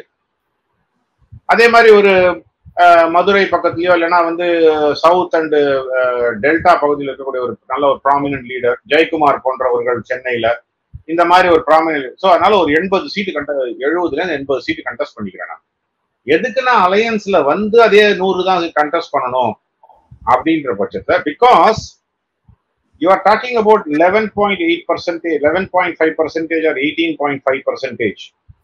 இதனுடைய ஸ்ப்ரெட் எங்க இருக்குன்னு பார்க்கணும். So when you talk about 11.5%, 8%, BJP got it. 23 seats contest பண்ணி 23 seatsல எத்தனை இடங்கள்ல பிஜேபிக்கு அந்த கன்சிஸ்டன்டா 11% வந்தது? Go and check the data. See, that is where I'm saying you can say that. நான் வந்து 230 சீமான் வந்து 239 தொகுதியிலும் கண்டெஸ்ட் பண்ணாரு. பண்ணிட்டு he became 8.5% party, right? Because he contested all the 40 seats. அப்ப ஈஸியா 8.5% voters பின்னாடி நிக்கிறாங்கன்னா இல்ல, நோட் ஆக போறதுக்கு போல அவருக்கு போட்டவங்க இருக்காங்க நிறைய பேர். he became a state recognized party.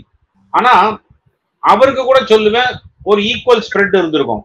அந்த 8% வந்து 6 to 10% அந்த ரேஞ்சுக்குள்ள இருக்கும். But BJP contest பண்ண தாமரையில contest பண்ண 23 சீட்டை போய் பாருங்க. You will not have that sort of a harmonious 11.5% everywhere. 25% இப்போ அண்ணாமலை 33% வாங்கினாரு, கரெக்ட்? அண்ட் தமிழிசை சவுந்தரராஜன் அந்த மாதிரி அந்த சென்னை சவுத்ல அந்த மாதிரி கிட்டத்தட்ட ஒரு 30+% வாங்கினாங்க. ஸோ இதெல்லாம் நீங்க எடுக்கும்போது கண்டெஸ்ட் பண்ண 23 தொகுதியில கிட்டத்தட்ட ஒரு 10-12 தொகுதி கிட்ட நீங்க வந்து you are in single digit. So you can only take where your strongholds are. அங்க உள்ள என்ன சீட் இருக்குன்னு தான் பார்க்கணுமே தவிர it is never a percentage conversion அப்படியே பண்றது, அரித்மெட்டிக்கா கன்வெர்ட் பண்றதுன்றது எனி சீட் ஷேரிங்ல it will not work. நிறைய அண்ணாமலை ஆதரவாளர்கள் இதெல்லாம் போட்டுட்டு இருக்காங்க. 60 சீட் கண்டெஸ்ட் பண்ணணும், 80 சீட் கண்டெஸ்ட் பண்ணணும், 11.4%. ஏதாவது நான் வந்து 13 இடங்கள்ல வந்து 2வதா வந்தேன், அதனால 13 பார்லிமெண்டரி கான்ஸ்டிடியூன்சில 2வதா வந்தேன்.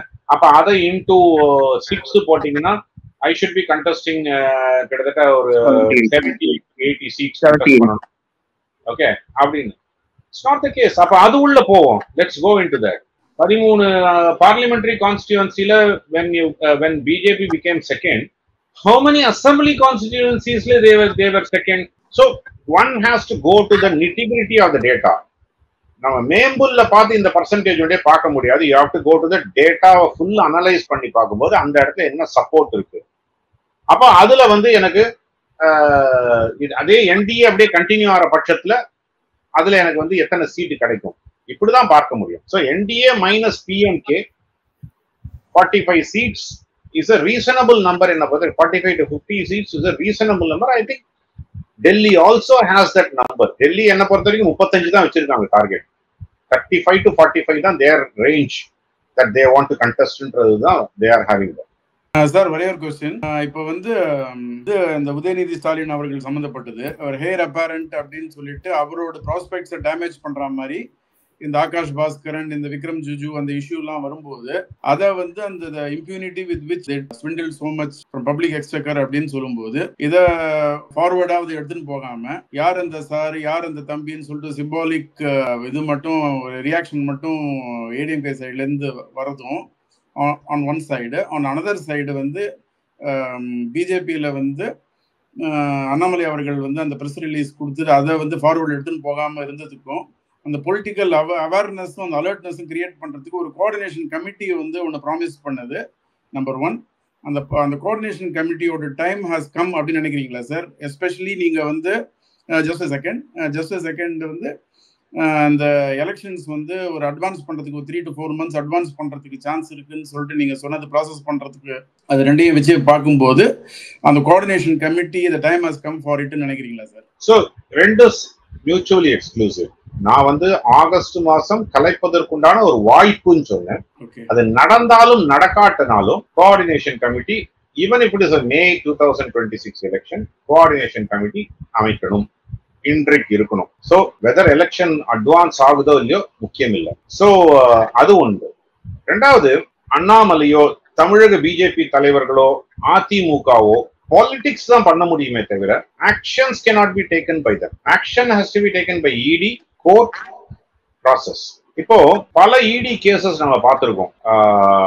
வேர் ஸ்டார்ட் ஃப்ரம் செந்தில் பாலாஜி, அவரை வந்து டீடைன் பண்ணதே தப்புன்னு சொல்லிட்டு ஹெபியஸ் கார்பஸ் ஃபைல் பண்ணி சுப்ரீம் கோர்ட் வரைக்கும் அப்பீல் மேல போய் இடி has to prove them that இல்ல நான் டீடைன் பண்ணது கரெக்ட் தான் அப்படின்னு சொல்லி. அதுக்கப்புறம் என்ன ஆச்சு, அவருக்கு பெயில் அப்ளிகேஷன் எல்லாம் போட்டு கடைசியில் நான் மினிஸ்டரா இல்லைன்னு சொல்லிட்டு பெயில வாங்கினாரு. Thankfully supreme court reverse it saying, உனக்கு எய்தர் மினிஸ்டரை விட்டு வெளில போ, பெயில இருக்கணும்னா மினிஸ்டரை விட்டு வெளில போ, இல்லைன்னா வந்து ஐ வில் டீடைன் யூ அப்படின்னு சொன்னாங்க. So court gives them the long rope. So when we talk about 30,000 crores that PTR Panivel Thiagarajan accused Sabareesan and Udayanidhi Stalin swindled in the first 2 years. And 30,000 crores உண்டான ப்ரூஃபே கிடைச்சா கூட case can be for less than 1,000 crores. இப்படிதான் இருக்கும். For example, Lalu Prasad யாதவனுடைய first conviction was for a 4.5 crore corruption, not 950 crores fodder scam. The fodder scamல 4.5 crores தான் ஒரு conviction கிடைச்சது. ஜெயலலிதாவுக்கு கன்விக்ஷன் கிடைச்சது 65 crores income above the known sources of the wealth over the known sources of income. 65 crores. ஏன்னா the moment you say அதே மாதிரி okay 2G is a big one, அதை பத்தி கூட பேச வேண்டாம். The moment you say that Jayalalitha swindled 65,000 crores and Lalu Prasad Yadav had 1,000 crores fodder scam, you need to prove every penny. So instead, whether I prove it for 1 rupee or 1 lakh crore, the punishment is the same because it is a government exchequer money that has been swindled. Very simple. So in the cases la varumbodhu, ED cases la varumbodhu, it's a very long drawn process. By the time they stitch this case together and find who is the final beneficiary, of course Udayanidhi Stalin மேல ஒரு பெனிஃபிஷியரியா வந்து அங்க வந்து ஒரு புள்ளியில நிக்கலாம், இல்ல அவங்க மனைவி கிட்ட வந்து நிக்கலாம், எங்க சபரீசன் கிட்ட வந்து நிக்கலாம், எங்க வேணா வந்து நிக்கலாம். பட் அதற்கு முன்னாடி திமுக போன்ற கட்சிகள் அதற்கு முன்னாடி ஒரு 10-15 லேயர் வச்சிருப்பாங்க as a scapegoat. So அந்த லேயர் எல்லாம் நீங்க கிராஸ் பண்ணி போறதுக்கு it is going to be humongous time. So that is why one of the அதை வந்து செய்யக்கூடியது ED தானே தவிர it is not political party. But political party என்ன பண்ணணும்னா அந்த ஹீட்டை வைக்கணும். They should not douse the heat. They should keep on giving that political heat for that, right? அதை வந்து ஏடிஎம்கோ பிஜேபியோ சரிவர செய்யவில்லை என்பதுல மாற்று கருத்தே இல்லை. ஏடிஎம்கே கூட என்னால் புரிஞ்சுக்க முடியும். ஏன்னா டாஸ்மாக் கேஸை பத்தி எடுத்துட்டு வந்தா டாஸ்மாக் என்று என்றைக்கு உருவாக்கப்பட்டதோ அன்னிலேருந்து அதுல கரப்ஷன் இருக்கு. Be it Jayalalithaa, Karunanidhi, Stalin, Edappadi, anybody CM, அவங்களும் அந்த ஸ்கேனருக்குள்ள வருவாங்க. You cannot justify that. So அதனால ஒரு தர்ம சங்கடம் இருக்குன்னு இருக்கலாம். Why should Bajaka keep quiet? They should make the noise. See, இதுலதான் I was talking about it in another channel. When Anna University case நடந்த போது he flogged himself, but instead ரொம்ப சிம்பிளா பண்ணிருக்கலாம். டெய்லி 20 பேர் போயிட்டு ஒரு கொடியை பிடிச்சுன்னு யார் அந்த சாருன்னு பிடிச்சிட்டு ஒரு கோஷம் போட்டு ஒரு 1 hour கோஷம் டெய்லி அண்ணா யூனிவர்சிட்டி வாசல்ல. டாஸ்மாக் கேஸ் வந்த போது ஒரு நாள் பெரிய போராட்டமா அறிவிச்சாங்க. Everybody got detained. பட் 10 பேர் போய் டெய்லி போய் நின்றுக்கலாம். See, that is what will politics is like a perception building. It is not a one போராட்டம் பண்ற, ஒரு மாநாடு நடத்துறேன், ஒரு பொதுக்கூட்டம் நடத்திட்டேன், விஜய் மாதிரி வந்து நான் வந்து 2 பொதுக்கூட்டம் 2 மாநாடு நடத்திட்டேன், சோ எனக்கு தான் பெரிய சப்போர்ட் இருக்கு, நான் தான் பெரிய ஆள். Vijay has not even come to the street yet. மக்களை பார்க்கல. சோ அந்த மாதிரி வந்து அரசியல் கட்சி என்பது போராட்டங்கள் நிறைந்ததாகணும். இதுக்கு ஒரு பெஸ்ட் எக்ஸாம்பிள் இஸ் டிஎம்கே. ஒரு தடவை கருணாநிதி அவர்கள் ஏதோ ஒரு இடத்துல சொல்லியிருந்தார். கரெக்டான எனக்கு ரெஃபரன்ஸ் கொடுக்க முடியல, பட் அதை படிச்ச ஞாபகம் இருக்கு.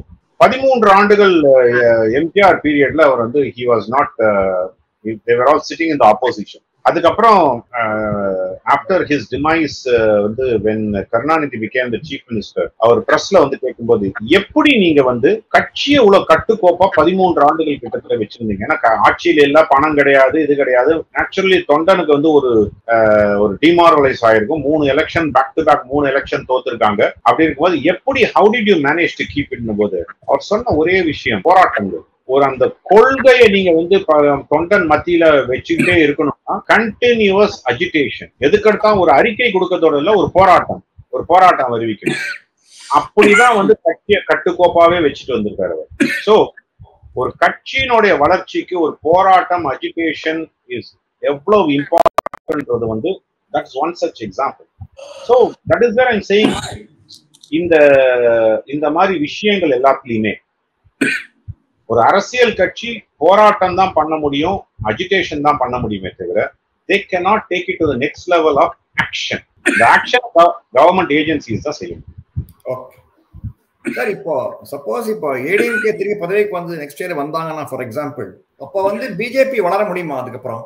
ஏன்னா வந்து BJP aware of it compromise ஆயிடுமா growth? See, let's take two hypothetical situations. When ADMK comes to power where there is a coalition government, because ADMK on their own they don't have the numbers, 117 அவர்களுக்கு இல்ல, அப்படின்னும் போது ஒரு கூட்டணி ஆட்சிக்கு தான் அவர்கள் நிர்பந்தப்படுத்தப்படுவார்கள். அதனால கூட்டணி ஆட்சி தான் வர வேண்டிய ஒரு கட்டாயம் இருக்கும். அப்படி ஒரு கூட்டணி ஆட்சி வரும் பட்சத்துல பாஜகவும் ஆட்சியில பங்கு பெறும். ஆட்சியில பங்கு பெறுவதனால உங்களுக்கு ஒரு வளர்ச்சிக்கு ஒரு வாய்ப்பு இருக்கும். ஏன்னா ஒரு ஆட்சியில இருக்கும்போது மினிஸ்டர் இருப்பாங்க, நாங்க வந்து we are part of the கவர்மெண்ட்னு போகும்போது லோக்கல்ல மக்களோட ஒரு கனெக்ட் பெரிய அளவுல இருக்கும். அங்கங்க வந்து உங்களுடைய ஒரு okay if I were to say that ஒரு தாசில்தார் ஆபீஸ்லயோ ரேஷன் கடையிலயோ மக்களுக்கு வேணுங்கிற விஷயங்கள், ஒரு போலீஸ் ஸ்டேஷன்ல ஏதோ ஒரு கேஸோ மக்களுக்கு வேணுங்கிற விஷயங்கள், இதெல்லாம் வந்து அந்த பாஜக நிர்வாகிகளால ஒரு பெருமளவுல ஒரு முன்னெடுத்து மக்கள் பிரச்சனையை சால்வ் பண்றாங்களோ இல்லையோ அதை பற்றின ஒரு அக்கறை எடுக்க முடியும். So அது ஒரு வழக்கு. Alternately, ADMK gets their 117, 118 assuming, and then of course BJP gets their 115, 20 whatever. அப்போ அப்போசிஷன்ல இருக்கும்போது இன்றைய கம்யூனிஸ்ட் மாதிரியோ இன்றைய காங்கிரஸ் மாதிரியோ அவர்கள் வந்து வாய மூடிட்டு இருக்காம கட்சி வளர்ச்சிக்கு அதிமுகவை எதிர்த்து அரசியல் செய்யணும். அப்பதான் வளர முடியும். அப்பயும் நீங்க இந்த லாபி பண்ணலாம் முடியும். பிகாஸ் நான் வந்து கூட்டணி ஆட்சியில் ஒரு லாபி பண்றது, இந்த மாதிரி ஒரு தாசில்தார் ஆபீஸ்லயோ ஒரு இல்லையோ பத்திரப்பதிவுலயோ ஏதாவது வேலை பண்றதோ அதெல்லாம் நடக்கும். அதை தாண்டி ஒரு நிஜமான ஒரு காசஸ்க்கு ஒரு போராட்டங்கள் பண்ணணும், அப்பதான் வளரும். So end of the day BJP's growth தமிழ்நாட்டுல வளரணும்னா பூத் கமிட்டி. ரெண்டாவது மக்கள் பிரச்சனைக்கு லோக்கலைஸ்ட் போராட்டம், சஸ்டெயின்டு லோக்கலைஸ்ட் போராட்டம். சும்மா நான் வந்து ஒரு நாள் போய் அடையாளமா ஒரு கோஷம் போட்டு வந்தேன் அப்படி இல்லை, சஸ்டெயின்டு லோக்கலைஸ்ட் போராட்டங்கள். இது ரெண்டு தான் ஒரே வழி for any party to grow, and BJP is no exception. Okay, thank you sir, thanks for your time. Thank you so much. It was a good interview.